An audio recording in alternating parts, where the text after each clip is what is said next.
Cari amici della Via dei Presepi, buon anno a tutti, buon 2024, ci troviamo a Masera, altra tappa della rubrica che vi porta alla scoperta dei presepi, in compagnia sia di Renzo, il collaboratore degli amici del Presepe di Masera.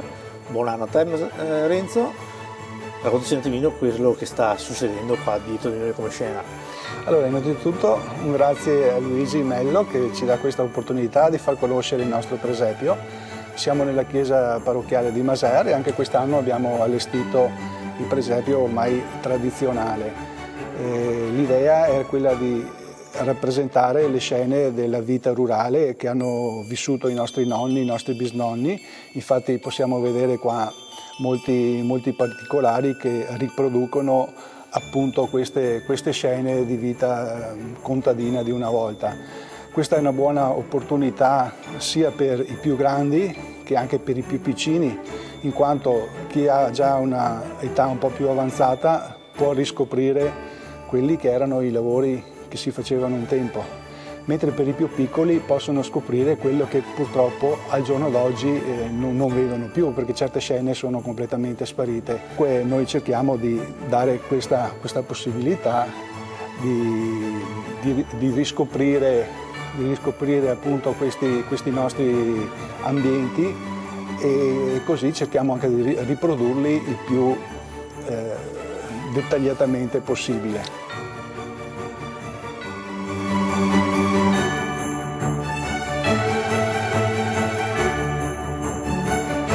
Abbiamo visto proprio la cura quasi maniacale dei dettagli, quindi un ringraziamento sicuramente a tutta la squadra che c'è dietro. Assolutamente sì, ringrazio tutti i miei collaboratori, siamo un piccolo gruppo che comunque lavoriamo veramente con passione, perché è uno dei nostri obiettivi, quelli di rappresentare le scene nel miglior modo possibile.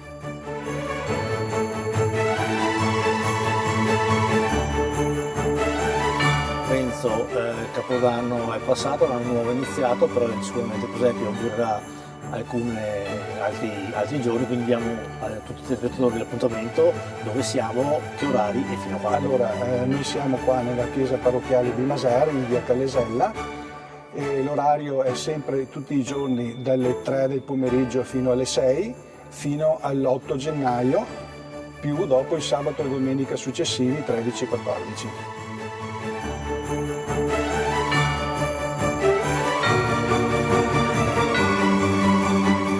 Ringraziamo ancora, ti facciamo gli auguri di buon anno, passali a tutti i tuoi collaboratori.